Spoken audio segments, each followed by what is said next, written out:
Oh, Bes, sure ko lang. Heto na naman ako.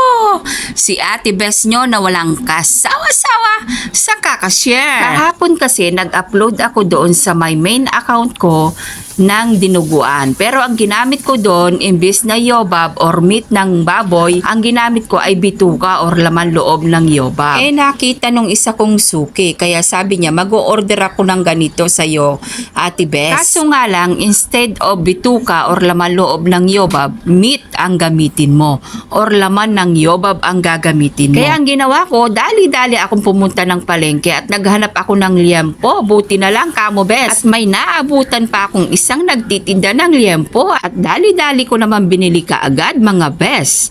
At syempre, paano nga ba iluto ang dinuguan? Ang una, pinakulo ko muna yung yobab. Saka ko tinapon yung pinagkuluan ng sabaw. Then, lalagyan ko siya ulit ng suka, laurel, sibuyas, bawang, paminta, asin. Papakulo mo siya ulit. And then, pagkakapakulo mo, igigisa mo siya sa may bawang sibuyas. Pagkatapos niyan, ay ilagay mo na yung yobab at haluin. At lalagyan mo siya ng konting patis. Pagkatapos igigisa, pagkatapos ilalagay mo yung sabaw. And then, pag kumulo na, ilagay mo na yung dugo ng yobab. Ayan na yung dugo, Bes. Yan, dahan-dahan mong ilagay dyan para magiging malapot at hindi siya masyadong buo-buo. Oo.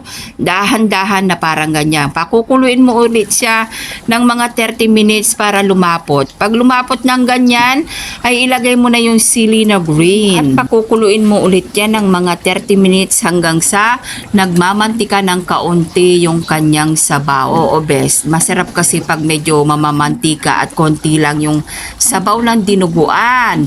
Yung iba kasi, ang gusto nila yung maraming sabaw. Pero sa akin kasi gusto ko yung konti lang ang sabaw ng dinuguan. Tapos, ilalagay ko na yan sa may medium tray na lagayan. At kung tatanungin nyo sa akin, Bes, kung magkano ang benta ko sa medium tray, 950 po ang benta ko ng ganito.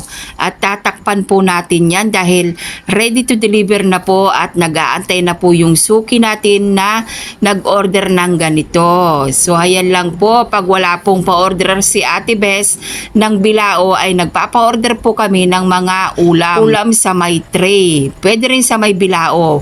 Bahala po kayo kung anong gusto ninyo. Yan lang po ang pinagkakakitaan po ni Ate Bes para may pambili ng kanyang maintenance sa gamot dahil po sa sobrang mahal po ng gamot namin sa dialysis.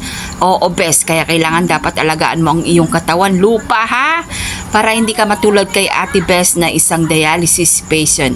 Pero kahit na isa po akong dialysis patient ay kumikita po ako sa aking small business. Ayan lamang po, mga Bes. So ayun lang, share ko lang, ingat. God bless. Bye!